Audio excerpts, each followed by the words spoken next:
വിതറി. അപ്പോൾ ഇത് കറിവേപ്പിലയും കൂടെ എടുത്തിട്ടുണ്ട്. അപ്പോൾ ഇത് ഇത്രയാണ് നമുക്ക് ഇതിലോട്ട് ചേർക്കാനുള്ളത്. അപ്പോൾ മീൻ പിന്നെ വേണ്ടത് ഉലുവ താണ്ട് പച്ച ഉലുവ ഞാൻ ചെറുതാക്കി ഒന്ന് ചൂടാക്കി എടുക്കുന്നുണ്ട്. അപ്പോൾ ഈ ചൂടാക്കിയ ഉലുവയിൽ നിന്ന് 1/2 ടേബിൾ സ്പൂൺ ഉലുവയാണ് നമ്മുടെ ഈ മീൻ കറിക്ക് ആവശ്യം.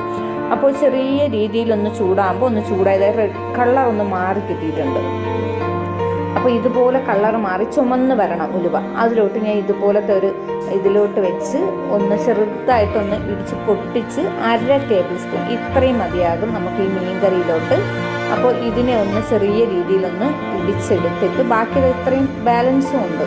അപ്പോൾ അതിനെ നമുക്ക് ഇതുപോലെ ഇടിച്ച് ഒരു ടിന്നിലാക്കി വെച്ചൊക്കെയാണെങ്കിൽ മീൻ കറി തയ്യാറാക്കുമ്പോൾ ഇതേപോലെ ഒന്ന് വറുത്തെടുക്കേണ്ട ആവശ്യമില്ല. ഇതിപ്പോൾ എനിക്ക് തീർന്നു, അതുകൊണ്ടാണ് ഞാൻ ഇത് ഇത്രയും ഇപ്പോൾ തയ്യാറാക്കിയത്.